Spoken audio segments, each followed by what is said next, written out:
Hi, a very good evening to all of you. Well, in today's lecture, we will be studying about Henry Fayol. I am Assistant Labour Welfare Commissioner Rahul Sharma from Central Labour Service.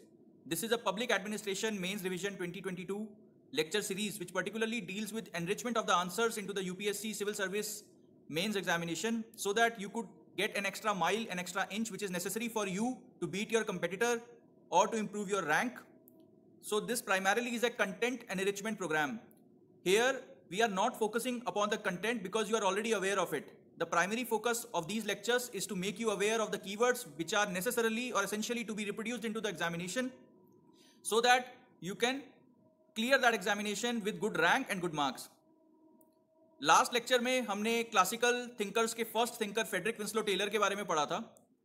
आज का lecture जो है उसी classical thinking को आगे बढ़ाते हुए administrative management जो कंटिन्यूएशन है आपका साइंटिफिक मैनेजमेंट का हेनरी फेयोल के बारे में जानेंगे. हेनरी फेयोल के ऊपर जो सारे क्लासिकल थ्योरी के जनरल पॉइंट्स हैं वो सबके सब एप्लीकेबल हैं. अगर आपको पेपर में हेनरी फेयोल का क्वेश्चन आता है और आपको उसके पर्टिकुलरिस्टिक कीवर्ड्स नहीं भी बताएं, उसके बाद भी अगर आपने अपने आंसर को या उसकी पेरिफेरी को इस कोर के आसपास रोटेट करने की कोशिश करी कि ऑर्गेनाइजेशन फिजिकल स्ट्रक्चर्स हैं, एफिशिएंसी ऑफ स्ट्रक्चर है, अथॉरिटी पोजिशनल है, पावर कोर्सिव है, कम्युनिकेशन टॉप डाउन है, डिसीजन मेकिंग अथॉरिटेरियन है, लीडरशिप पोजिशनल है और मोटिवेशन कैरेट एंड स्टिक है. इवन दो आपको कुछ भी नहीं आता हेनरी फेयोल के बारे में, उसके बाद भी आप पेपर के अंदर जो है डिसेंट मार्क्स स्कोर कर सकते हैं एक जनरल आइडिया से कि क्लासिकल थिंकर्स की क्या फिलॉसफी है. लेकिन अगर आपने उसके साथ हेनरी फेयोल के कुछ स्पेसिफिक पॉइंट्स वहां पर ऐड किए तो पेपर में आपको ज्यादा मार्क्स मिलेंगे. तो उसी चीज को आगे बढ़ाते हुए आज हम एडमिनिस्ट्रेटिव मैनेजमेंट थ्योरी पढ़ेंगे जिसे हम फेयोल फंक्शनलिज्म कहते हैं. टेलर और फेयोल के अंदर एक बहुत ही माइन्यूट डिफरेंस है कि टेलर ने जब बात करी तो ऑर्गेनाइजेशन के सारे लेवल्स की बात करी. उसने शॉप फ्लोर मैनेजमेंट की बात करी, उसने मिडल लेवल मैनेजमेंट की बात करी जहां पे फंक्शनल फोरमेन्स आए, और उसने टॉप लेवल मैनेजमेंट की बात करी. लेकिन जब हम फेयोल की बात कर रहे हैं तो पर्टिकुलरली फेयोल ने हायर मैनेजमेंट की बात करी है. हायर और मिडल मैनेजमेंट भी हम कह सकते हैं कि कैसे मैनेजमेंट की एक्टिविटी को इतना एफिशिएंट बनाया जाए कि पूरी ऑर्गेनाइजेशन एफिशिएंट हो जाए. इसकी थ्योरी जो है वो आसपास रिवॉल्व करेगी एक बहुत ही इंपॉर्टेंट आइडिया के. जैसे ही आप वो आइडिया समझ गए फेयोल की पूरी थ्योरी आपके समझ में आ गई. तो मैंने पहले ही आपको कहा था कि एक थ्योरी बार बार जो है रेवरबरेट करेगी, वो ये है कि एक गोल है, गोल को अटेन करने के लिए एक मीन्स है. ऑर्गेनाइजेशन वो मीन्स है, वो बना है मैन, मटीरियल और मेथड से.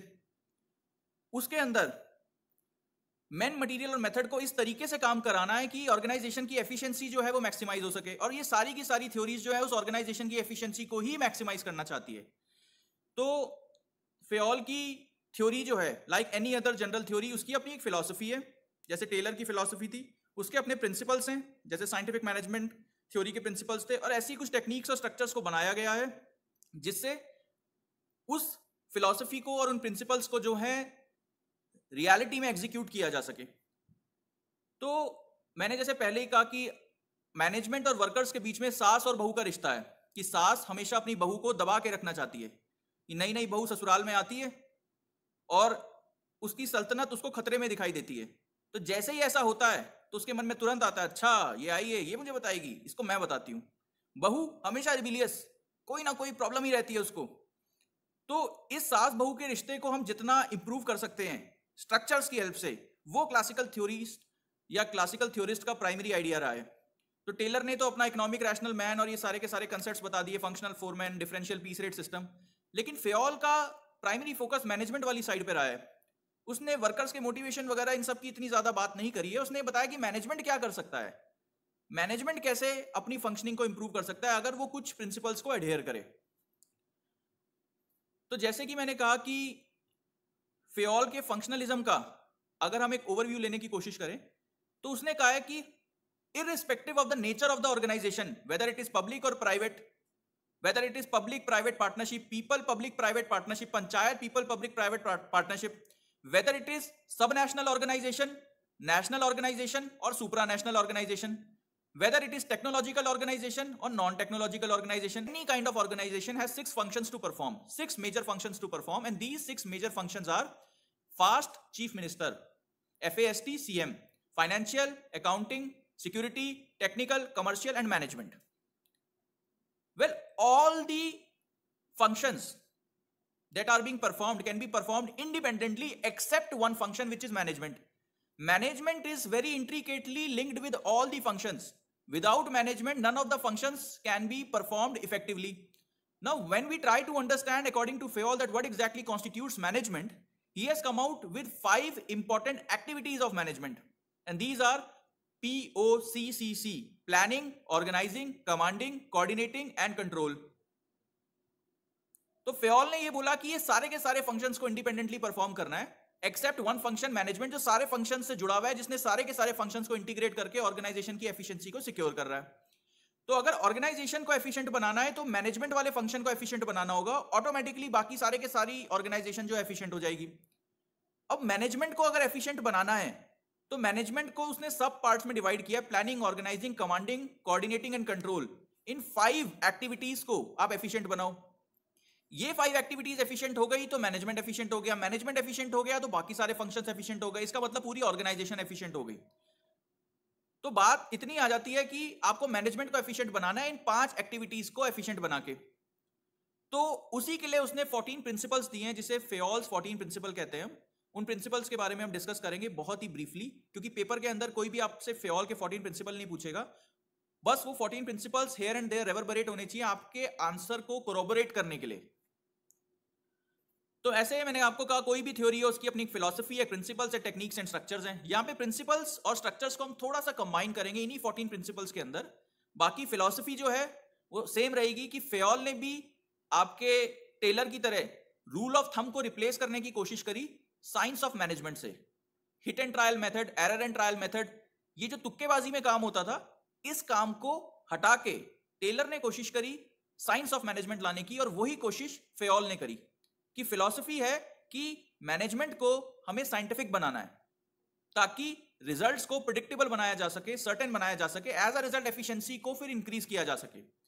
दूसरा फिलॉसफी इन प्रिंसिपल्स का है कि यूनिवर्सैलिटी ऑफ मैनेजमेंट, कि ये जो प्रिंसिपल्स फेयोल ने दिए हैं, उसने कहा irrespective of the organisation it applies to every possible organisation under the sun. सारी की सारी ऑर्गेनाइजेशन ये काम करती है. However this turned out to be one of the biggest criticism as far as the Fayol functionalism is concerned. और तीसरी philosophy economy, efficiency and effectiveness, कि ऑर्गेनाइजेशन को हमें इस तरीके से इन प्रिंसिपल्स को अप्लाई करना है कि एफिशिएंसी, इकोनॉमी और इफेक्टिवनेस को हम अटेन कर सकें. अब वो 14 प्रिंसिपल्स की बात करें तो बड़े ही सिंपल प्रिंसिपल है. मैंने एज मच एज पॉसिबल उनको स्क्वीज करने की कोशिश करी है. जैसे unity of direction, unity of command. Direction मतलब हम सारे की सारे लोग जो हैं एक ही पर्टिकुलर गोल की तरफ काम कर रहे हैं. और यूनिटी ऑफ कमांड, एक ही बॉस जो है अपने सबऑर्डिनेट को कमांड करे. दूसरा डिवीजन ऑफ वर्क, जो स्पेशलाइजेशन एक प्रिंसिपल है आपका क्लासिकल थिंकिंग का, कि काम को डिवाइड करो और स्पेशलाइज्ड वर्कफोर्स को डेवलप करो. दूसरा DOTEIR, discipline, order, tenure, equity, initiative and remuneration. कुछ तो नाम से ही समझ आ रहे हैं.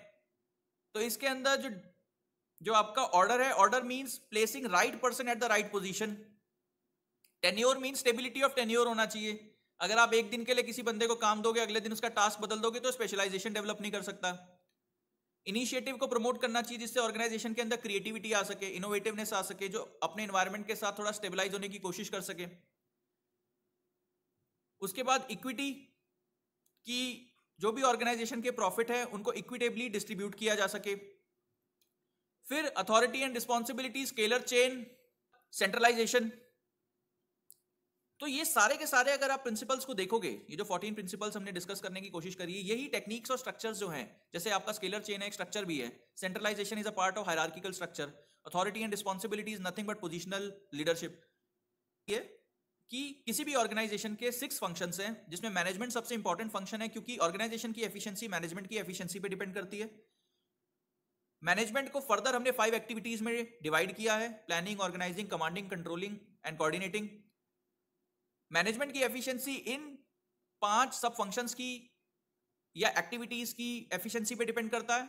और ये सारे के सारों की एफिशिएंसी डिपेंड करती है कि हम जो प्रिंसिपल्स ऑफ मैनेजमेंट फेयोल ने दिए हैं, 14 प्रिंसिपल्स ऑफ मैनेजमेंट, उसको कितना इफेक्टिवली ऑर्गेनाइजेशन के अंदर अप्लाई किया है. बस फेयोल इतना बता के गया है, हमें बस इतना समझना है फेयोल को लेके. बाकी कुछ जनरल पॉइंट्स जो मैं हमेशा कहता हूं, आप कहीं भी लिख सकते हैं. कि साइंटिसिज्म टेक्निसिज्म लाने की कोशिश करी गई है, साइंस ऑफ मैनेजमेंट, स्पेशलाइजेशन या डिफरेंशिएशन की कोशिश करी गई है, structuralism, functionalism, techno mechanical structure, human को इकोनॉमिक रैशनल मैन की तरह यहां पर भी देखा गया है। बाकी ये हम पहले ही डिस्कस कर चुके हैं कि अगर आपको आंसर में कुछ भी नहीं आता है और फेयोल का क्वेश्चन पूछा हुआ है, आपने इन 5-6 पॉइंट्स के अराउंड अपने आंसर को लिख दिया, तो आप समझ लो कि फिर भी आप मार्क्स पा लोगे।